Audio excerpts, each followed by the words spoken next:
সবাইকে আমন্ত্রণ জানাচ্ছি যমুনা আইডেস্কে। শুরুতেই জানিয়ে দেব শিরোনাম। ভারতেই প্রথম দিনে লাখের বেশি সংক্রমণ, মহারাষ্ট্রে রাত্রিকালীন কারফিউ জারি, জাপানের 3 এলাকায় নতুন করে কড়াকড়ি আরোপ। প্রাসাদ ষড়যন্ত্রের অভিযোগ নিয়ে জর্ডানের তোলপাড়, সৎ ভাই হামজার বিরুদ্ধে অভ্যুত্থান প্রচেষ্টার অভিযোগ বাদশা আব্দুল্লাহ। পশ্চিমবঙ্গের বিধানসভা নির্বাচনে তৃতীয় ধাপের ভোট গ্রহণকাল, 31 আসনে ভোটাধিকার প্রয়োগ করবেন 76 লাখ বাসিন্দা।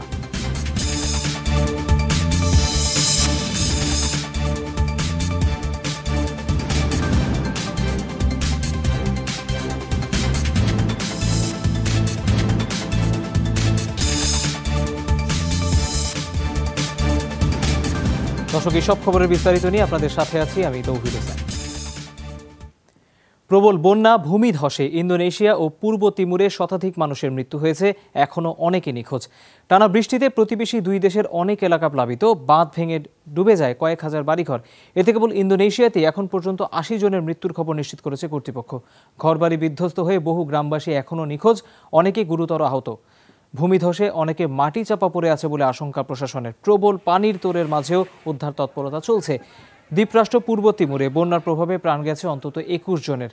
রাজধানী দিল্লির অবস্থাই বেশি খারাপ, বেসরকারি হিসেবে প্রকৃত প্রাণহানির সংখ্যা আরও বেশি। করোনা মহামারী শুরুর পর এখন পর্যন্ত রেকর্ড সংক্রমণ শনাক্তের সাক্ষী হল ভারত। একদিনে দেশটিতে 1 লাখের বেশি মানুষের দেহে মিলল করোনা ভাইরাস। এই তালিকার শীর্ষ অবস্থানে মহারাষ্ট্র। রাজ্যটিতে বিস্তার রোধে কঠোর লকডাউন জারি করেছে উদ্ধব ঠাকরে সরকার। চলতি বছরের প্রথম 3 মাসে ভারতে অনেকটাই কম ছিল করোনা ভাইরাসের সংক্রমণ, কিন্তু মার্চের শেষ নাগাদ হু হু করে বাড়তে থাকে দৈনিক শনাক্তের হার। রোববার রেকর্ড ভারতীয়র দেহে মিলেছে ভাইরাসের উপস্থিতি। 24 ঘন্টায় প্রথমবারের মতো লাখ ছাড়িয়েছে সংক্রমণ। গেল 3 দিনেই এশিয়ার ঘনবসতিপূর্ণ দেশটিতে 3 লাখের কাছাকাছি মানুষের শরীরে মেলে কোভিড-19। মৃত্যুর সংখ্যাও গড়ে 500-র বেশি। স্বাস্থ্যবিদদের সংখ্যা আরও বাড়বে মৃতের সংখ্যা। প্রাণহানি আর সংক্রমণের দিক থেকে শীর্ষ অবস্থানে মহারাষ্ট্র। সবচেয়ে খারাপ পরিস্থিতি বাণিজ্যিক রাজধানী মুম্বাইয়ের। সে কারণে তড়িঘড়ি লকডাউন ঘোষণা করেছে উদ্ধব ঠাকরে সরকার, যার আওতায় টানা 12 ঘন্টার রাত্রিকালীন কারফিউ থাকবে। ছুটির দিনগুলোতে থাকবে সম্পূর্ণ লকডাউন। রাত 8টা থেকে সকাল 7টা পর্যন্ত জারি থাকবে কারফিউ। কেবল জরুরি কাজের জন্য নিয়োজিত যানবাহন পাবে চলাচলের সুযোগ। খেলাধুলার পার্ক, সমুদ্রতট আর গেটওয়ে অফ ইন্ডিয়া খোলা জায়গা হলেও থাকবে কড়াকড়ি। এছাড়া 4-5 জনের বেশি মানুষও জমায়েত হতে পারবেন না, তাতে জরিমানা গুনতে হবে। বিপুল সংখ্যক মানুষকে টিকাদানের পরও হঠাৎ সংক্রমণ অনেক বাড়ায় উদ্বেগ রয়েছে ভারতে। তবে সংক্রমণ বেশি মূলত 8 রাজ্যে। অদৃশ্য ভাইরাসের প্রকোপে এ পর্যন্ত 1,65,000-এর বেশি মানুষ প্রাণ হারিয়েছেন ভারতে। মোট সংক্রমিত 1.25 কোটির বেশি মানুষ। মৌলি ইসলাম, যমুনা নিউজ। এদিকে বিশ্বজুড়ে 24 ঘন্টায় আরও 7,000-এর মতো মানুষের প্রাণ কেড়ে নিল করোনা ভাইরাস। মোট প্রাণহানি 28,67,000 ছাড়ালো। অবশ্য দিনে সর্বোচ্চ 1200-এর বেশি মৃত্যুতে ব্রাজিলে 3,31,000 ছাড়িয়েছে মোট প্রাণহানি। রোববারও 31,000-এর বেশি মানুষের দেহে মিলেছে ভাইরাস। ইন্দোনেশিয়ায় দৈনিক মৃত্যু 4 শতাধিক, যা দেশটির করোনা ইতিহাসে সর্বোচ্চ। এছাড়া ইতালি ও রাশিয়ায় 3 শতাধিক মৃত্যু রেকর্ড করা হয়েছে একদিনে। যুক্তরাষ্ট্রে রোববার প্রাণ হারিয়েছেন 270 জন, যা গেল বছরের মার্চের পর সর্বনিম্ন দৈনিক প্রাণহানি। 37,000-এর মতো মানুষের শরীরে মিলেছে ভাইরাস। মোট সংক্রমিত 13,20,00,000-এর কাছাকাছি। করোনা সংক্রমণ ঠেকাতে 3টি এলাকায় নতুন করে বিধিনিষেধ আরোপ করেছে জাপান। ওসাকা, হিয়োগো ও মিয়াগিতে সোমবার থেকে এই কড়াকড়ি কার্যকর হবে। ওই 3 এলাকায় গত কয়েকদিনে ধারাবাহিকভাবে করোনা শনাক্তের সংখ্যা বাড়ায় এই সিদ্ধান্ত নিয়েছে টোকিও। নতুন সিদ্ধান্ত অনুযায়ী এলাকাগুলোতে রাতে 8টার মধ্যে সব রেস্টুরেন্ট বন্ধ করতে হবে। রাতের বেলা বাসিন্দাদের ঘরে অবস্থান করতে বলা হয়েছে। করোনার বিস্তার ঠেকাতে জারি করা হয়েছে জরুরি অবস্থা, যা প্রত্যাহার করে জাপান। তবে গত কয়েকদিন ধরে ওসাকা ও আশপাশের এলাকায় বাড়ছে সংক্রমণ। জাপান এ পর্যন্ত করোনা রোগী শনাক্ত হয়েছে 4,82,000, মারা গেছেন 9,200-র বেশি।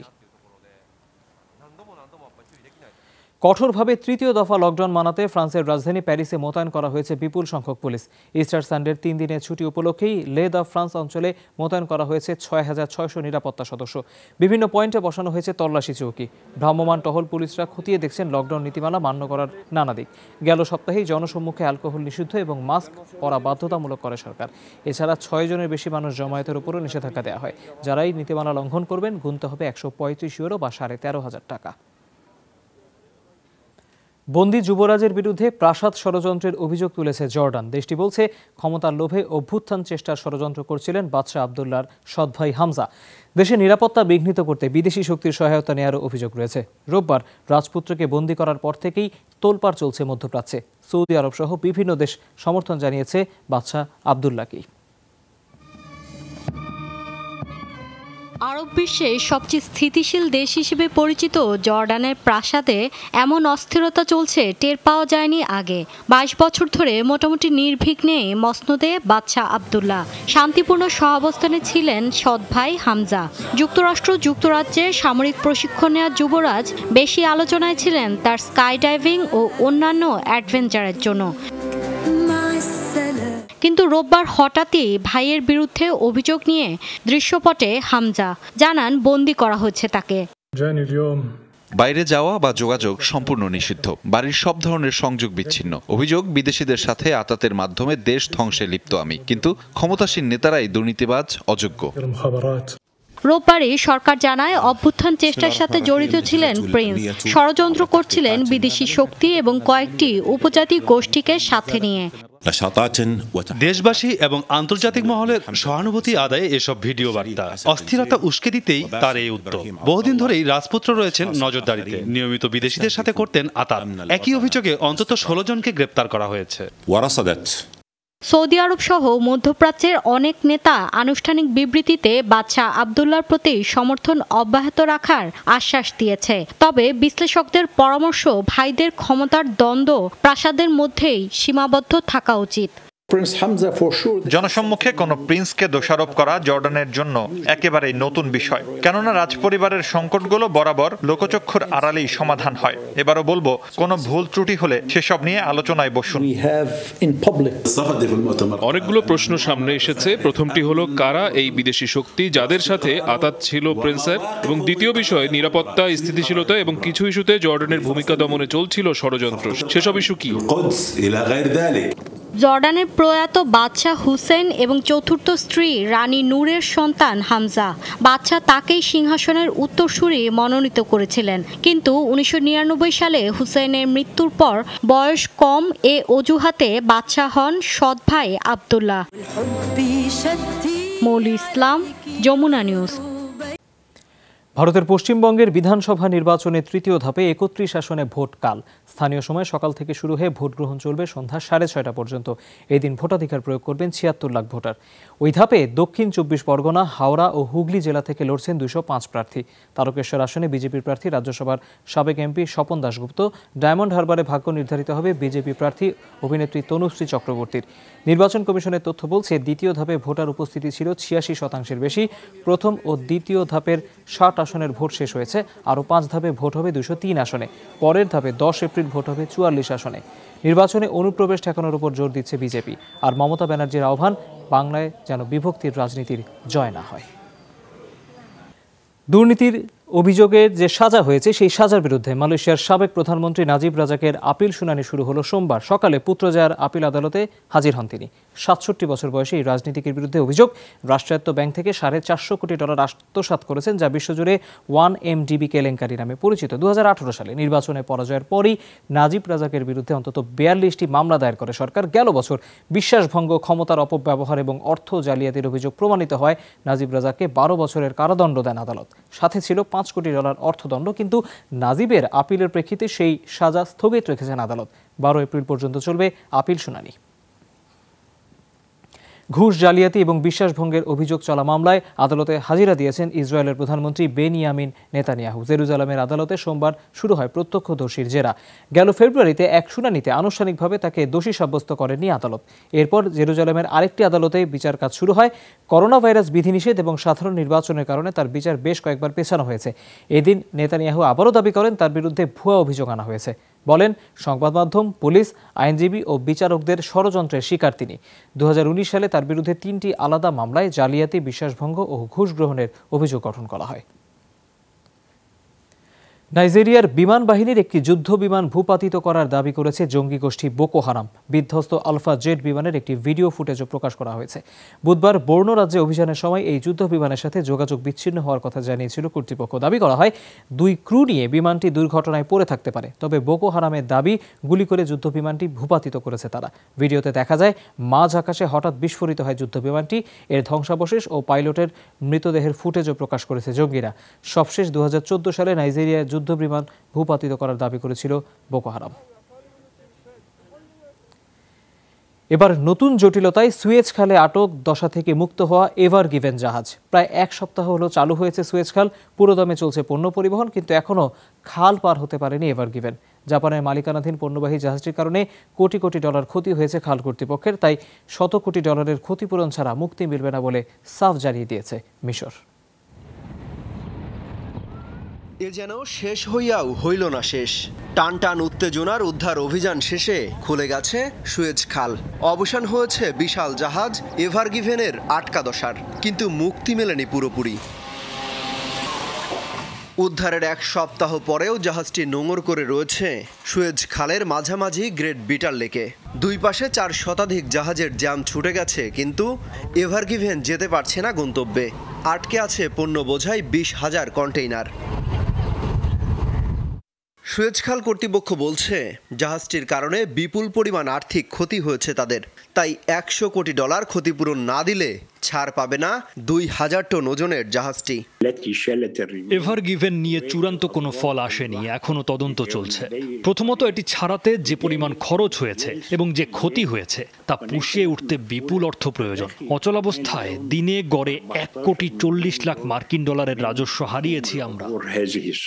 ক্ষতিপূরণ দেয়া এবং এর দায় নিয়েও বিপত্তি দেখা দিয়েছে, কারণ জাহাজটির মালিক জাপানের, পরিচালনা করত তাইওয়ানের কোম্পানি।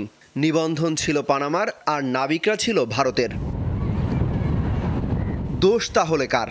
এটা নিয়ে পাল্টাপাল্টি অভিযোগ শুরু হয়েছে। শুরুতে বলা হয়েছিল খারাপ আবহাওয়া এবং ধূলিঝড়ের কারণে তীরে আটকে যায় জাহাজটি, কিন্তু এখন বলা হচ্ছে দোষ ছিল ক্রুদের।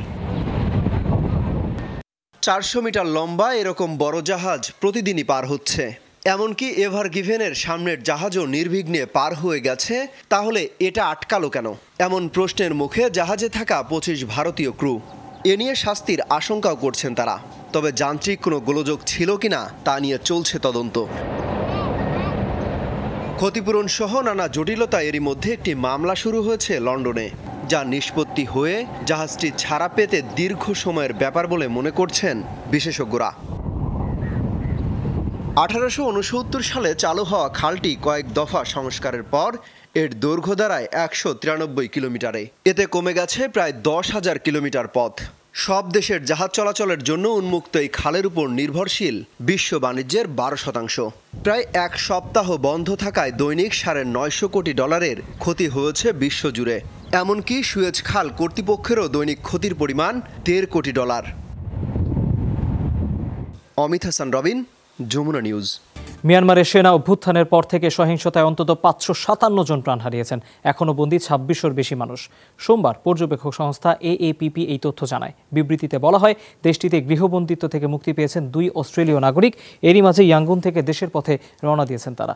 খ্রিস্টানদের অন্যতম ধর্মীয় অনুষ্ঠান ইস্টার সানডেতে ডিমের ওপর জান্তাবিরোধী স্লোগান লিখে ভিন্নধর্মী প্রতিবাদ জানান বিক্ষোভকারীরা। রাতভর দেশটির গুরুত্বপূর্ণ সব শহরে চলে সাঁড়াশি অভিযান। নিরস্ত্র বেসামরিক নাগরিকদের পেটানোর নতুন ভিডিও সামনে আনেন আন্দোলনকারীরা। এদিকে পার্বত্য অঞ্চলগুলোতে অব্যাহত বিমান অভিযানের প্রতিবেশী ভারত ও থাইল্যান্ডে আশ্রয় নিচ্ছেন হাজারো মানুষ। যুক্তরাষ্ট্রের ফ্লোরিডায় জারি করা হলো জরুরি অবস্থা। রোববার টাম্পা বে এলাকায় রাসায়নিক বর্জ্য ফেলার জলাধারে ফাটল ধরায় এই সিদ্ধান্ত নেওয়া হয়। গভর্নর রন দেসান্তিস জানান, বিষাক্ত পানি ছড়িয়ে পড়ায় পাইনি পয়েন্ট জলাধারের চারপাশের এলাকায় সতর্কতা জারি করা হয়েছে। বন্ধ রয়েছে মহাসড়ক, কারণ পানির চাপে ধস এবং বন্যার আশঙ্কা রয়েছে। ওই এলাকার ৩০০-র বেশি বাড়িঘরের বাসিন্দাদের নিরাপদ স্থানে সরিয়ে নেওয়া হচ্ছে। ৭৭ একরের ওই জলাধারে ফসফরাস এবং নাইট্রোজেন মেশানো লাখ লাখ গ্যালন পানি ধরে রাখা হয়। যেখানে ফাটল ধরা পড়েছে সেটি শুক্রবার থেকে দ্রুতই মেরামতের কাজ চলছে। প্রাথমিকভাবে পাম্পের মাধ্যমে বের করা হচ্ছে জলাধারের পানি। এর ফলে ফাটলের নিচেই থাকছে পানির স্তর। পর্যটক টানতে খুলে দেয়া হলো কাশ্মীরের অনিন্দ্য সুন্দর টিউলিপ বাগান। মহামারীর মধ্যেও ভূস্বর্গে বাড়ছে ভ্রমণ পিপাসুদের ভিড়।